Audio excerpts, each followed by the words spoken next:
Welcome to the Point. It's been a little more than a week since Governor Whitmer delivered her State of the State address. In it, she laid out some of her plans and hopes for the coming year. After the speech, we got immediate reaction from lawmakers on both sides of the aisle, and as you would expect, Democrats applauded the governor's ideas while Republicans were skeptical. This week, we talk with one Democratic senator about his take on the speech. But first, we look back at his first year in the majority. Kalamazoo Senator Sen McCann. Senator, let's start talking about the atmosphere in the state Senate and in the Capitol in general. I want to talk to you about the State of the State address, but I was just thinking as I was driving down here that 2023 as a legislative year was really unprecedented. And I say that not only because of the volume that passed out, but because you just kept on doing it. I mean, in those first 100 days, it was remarkable and big priorities all the way up into the last few days, and your energy package that you and your committee got through. Give me your assessment of that as a guy who until that moment in January had served in the minority for your entire career at the state level. Yeah, I mean, historic is a definition that is apt. It was an amazing change, huge change, sea change in Lansing, and for all of us on both sides of the aisles, I think it was a year of huge movement of change, and first time in 40 years that one party had not controlled at least one chamber of the legislature, in this case the Republicans controlling the state Senate for 40 years. So a real break in the wall for the opportunity for Democrats to have priorities advanced. So I think we certainly took advantage of that opportunity, passed some long pent-up top priority issues, and I think even got into more of what's important beyond those very top issues. So yeah, it was a heck of a year. I certainly sense that this year's going to be different, but still looking to keep advancing. To talk about how unusual last year was, Governor came out with a State of the State, and it included all those top line priorities that Democrats have been talking about for those 40 years that you just mentioned. And a lot of them were done in the first 100 days, as I mentioned earlier. There was still more work to do, and there was a budget, and there were all of those things, and it all happened. But then in August, the governor comes back with what I've referred to as the second State of the State, her What's Next speech, in which she talked about energy, wanting to get a bill. She talked about a lot of things. My estimation, though, is the biggest thing she got out of that speech that she wanted was energy, because that is a big, comprehensive, sweeping bill, one that your Republican colleagues do not like, but one that probably is among the most broadly focused on renewable energy, I would say, in the country. Would that be fair to say? Among them, yeah. For sure, yeah. How did you and your colleagues on that committee come together, understanding that there was a fair amount of pushback? I think that there was, the genesis of that, other than the fact that some of that conceptual legislation was not brand new to the state of Michigan, but I think that the work on it really began in the spring, probably right after the 100 days. April is when there was a large conference of environmental advocates and organizations that I think, started pushing that priority as something that got worked on for a long time. So from the spring until right up to the point where we adjourned, it was a very careful and difficult process to make sure that we could, it was literally threading a needle. Everybody knew that. And there were probably several junctures at which it could have tipped one way or the other, or tipped over and not made it. So I like to say I played a part in that, but the leaders of the legislation that worked on the bills and had many conversations and meetings to try to work that compromise, right? And it truly was a compromise. I realized that, there wasn't really an interest in it from the other side of the aisle. But within our own caucus, there's a spectrum of values and priorities in the environmental sphere, and getting that to move through our caucus, the House caucus, and have the governor's support was quite a political process. True sausage making, but again, at the end of the day, something that really was important to get done, and I think we're all proud of it. And it's not just to get your own caucus members to go along with it, but you have to have a certain amount of buy-in from the utility companies too, because they, after all, will be the ones that have to implement it, right? Yeah, very big stakeholders involved. The two largest investor-owned utilities, Consumers Energy and DTE in the state of Michigan. I think we're deeply involved in that process, and we're part of, again, crafting that compromise, but also really, I think, working to embody their values, because at the end of the day, I don't believe that they're interested in keeping us on fossil fuels for the future. And so their strategic plans also, I believe, worked into that process, but it was the details and the when and the how that were all the particulars that had to get worked out. This is a question that is kind of, I guess it's open-ended, different for everybody, but as I sit here and I think about this, because I have followed energy rewrites in this state before, it's always a big deal. It's always a heavy lift. But this is different because, like you referred to the Democrats' takeover in Lansing as a sea change, this too will, as it is implemented, and my words, not yours, I suggest there could be changes to it as it goes as far as timelines and those kind of things. Nonetheless, as it is implemented, it would change fundamentally the way these lights are run, the way everything that we do. We're a very electricity intensive business, but everything is. So what is it like for you to look back at that year knowing, being in the minority in the House, being in the minority in the Senate, and in less than 12 months being the head of a committee that brings about that kind of change? Yeah, it was monumental, right? And I think that as we talk about it, a couple things come to mind, right, that set the stage for that. As you said, there have been other energy rewrites, but you had the Federal Infrastructure Act that is helping fuel the transition to clean energy. Overarching all of this is climate change and the undeniability of what's happening around us in our country, in our world, on our planet, and what we do about carbon emissions. Hoping to get an announcement here shortly on the Palisades restart, which is also going to be fueled by a federal government loan if it happens, $1.5 billion. We put a stake into that. Nuclear energy being at the very least a bridge to fully renewable energy. And we see the development of these types of projects around us. And now we'll see a bit of a contest into the next election year, whether or not a ballot issue comes up in the fall to undo the piece of the legislation that will allow for large siting for large projects, for large solar and wind projects. So certainly that's not the end of the story, but it was certainly a setting where this kind of a monumental change could happen. Two things, then I want to move on. Let's go to the last one first, and that is the siting part of this.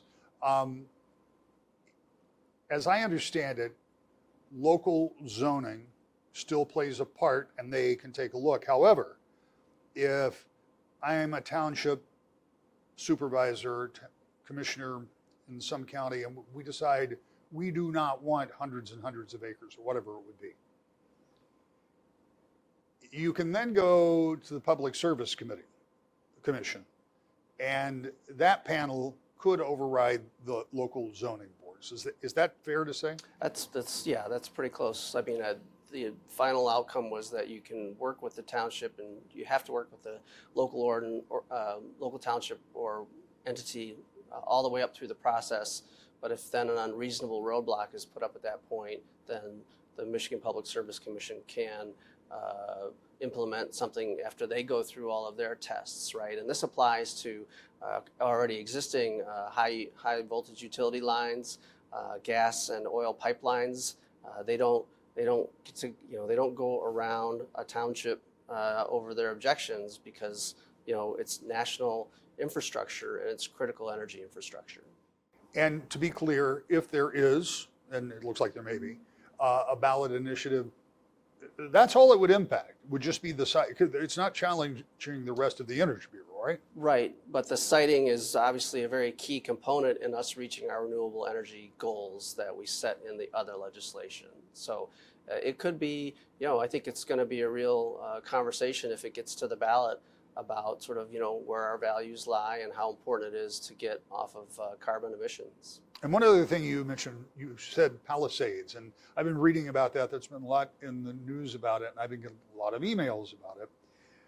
But I find it curious, for the first time that I can really remember, that Democrats are talking about nuclear power. And you called it a bridge, so it's not the answer. But for a long time, Democrats didn't talk about nuclear power much at all. How would you describe that change? That's a good question. I don't know if I quite have an easy explanation for it. I think, again, we kind of have a spectrum, right, of values and opinions as it relates to energy sources. And I think that, the Michigan Public Service Commission was a part of that, and that we asked them to go and study the feasibility of long-term usage of nuclear energy. And obviously, there's a lot of safety concerns about it that continue to be front and center. But hopefully, again, the urgency to get ourselves off of fossil fuel usage, I think, is part of that driving force that brings nuclear back into the equation. McCann and his colleagues will be looking at fulfilling some of the governor's wish list for 2024, what he thinks of her plan when we come back to The Point. Welcome back to The Point. When Governor Whitmer laid out her plan for the coming year in her State of the State message, she did not say how she intends to pay for some of those projects. That's not unusual. We'll hear more about that when she rolls out her budget proposal. But whatever that proposal is, Governor's likely to get most or all of what she wants, as Democrats will, in all likelihood, regain a majority in the House when special elections are held in the spring. That will give both chambers, controlled by Democrats, enough time to pass budgets that reflect the governor's prerogatives before the July 1st deadline. So, what will that look like, and what does Senator McCann think of her plan? We continue with our conversation. You did a great job of looking back and looking at 2023. And in that look back, you said you think this year will be different. And if the State of the State address was any indication, you're absolutely right. And I said that night of coverage that the governor didn't have as many aspirational bullet points in there. There weren't the social priorities that were from 2023 or even the policy change from 2023. But I also pointed out the reason, at least one of the reasons, that all of those things weren't in there is because you did so much of it in 2023. But there are probably some other reasons too. It's an election year. At least for the short term, Democrats are tied with Republicans in the House. That we think, and again, every time I say this, I put the codicil. I'm not prejudging the outcome of those elections, but those are very Democratic seats. And we anticipate it'll come back to 56, 54. There'll still be a budget to be done. But is kind of the truncation of that time in the House, is that one of the reasons that things may not move quite? I mean, you guys in the Senate can do, as you pointed out, you can do everything you need to do, but to get everything finally done, you're going to have to wait on the House. Is that going to slow things down a little bit? It doesn't look like it's going to slow things down too much. I mean, I think you're going to have sort of a pretty pent-up agenda for when the House does get back to full strength late April.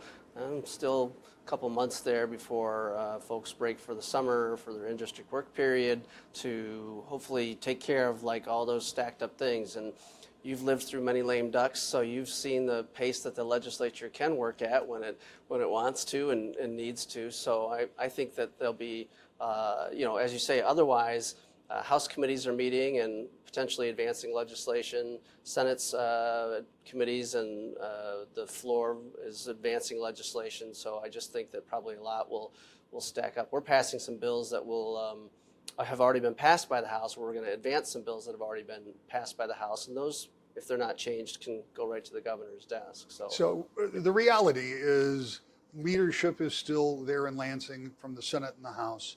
So Senator Brinks is talking with Speaker Tate.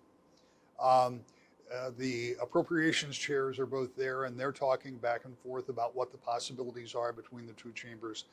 So a lot of this can be teed up and ready to go, as you say, when the House gets back to that order of 5654, as we believe it will. Let's talk about some of the things that the governor put in that speech. And one of the things that I heard, and that was affordable housing or more housing. And I know you go to a lot of meetings and talk to a lot of groups. That has got to be one of the things that you hear about as much as anything. If you talk to employers, if you talk to city governments, is not having housing. I know it's new, it's not written up, and we'll find out more about how she thinks she can finance it when she delivers her budget. But just on first glance, how important of an initiative is that? Right. So I think that, this is certainly, as you say, top of mind, and an issue that constituents and communities are really facing. The prefatory piece for that for me is that the governor's fixing the roads, we've funded the schools, there's low unemployment in the state, and there's a lot of good economic development going on. In a succession of issues, this is something that is there now at the forefront that I believe, can tackle, all of us. I think it's not a Democratic or Republican issue, in the sense that you have affordable housing issues in tourist communities versus in inner city districts. So I think we have the means budgetarily to address it further on a statewide basis. And I think the fact that it's such an issue and important for so many of us in the legislature hopefully means that we'll do some really meaningful things. It's not gonna turn overnight, right? Just like we're not able to have teachers, careers sort of restored to the degree that we want to see that happen in the state of Michigan. I know you can only build housing so fast, but the fact that I think everyone's pushing in that direction really makes it an important priority that we can tackle. What else did you hear as you were listening? Because I think everybody takes a little different takeaway from it, but you as a lawmaker, as somebody who is very likely going to have to deal with one or more of those priorities, what did you hear that made you set up and say, hey, I like that, or I'm not sure? Well, so as a vice chair of the Senate Appropriations Committee, and also chairing the Higher Education Subcommittee, right, the pieces that involve, funding of scholarships for people to go to community colleges, how we can do pre-K funding, how we can afford a lot of these things, I think is where we're going to see the budget presentation coming next week. Not sure when we'll air, but that's coming. So we'll see a little more of the details get worked out in that process. But for me, coming from a district that has a lot of higher education representation in it, we have a community college, we have Western Michigan University, have K College, making sure that higher ed is a big piece of the funding, keeping the K-12, the school funding going, and if we're able to broaden that, having a good economic situation, a good financial situation at the state of Michigan at this time, those are things we can entertain.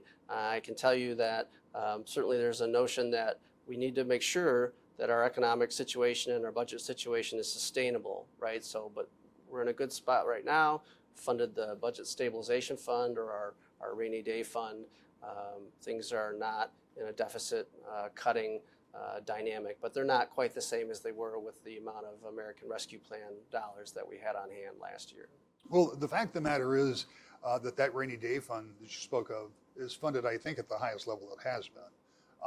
And I think that's good news for taxpayers who can recognize that if it's necessary, and we hope it's not, that there are some funds and reserves, so the first go-to is not necessarily to raise taxes.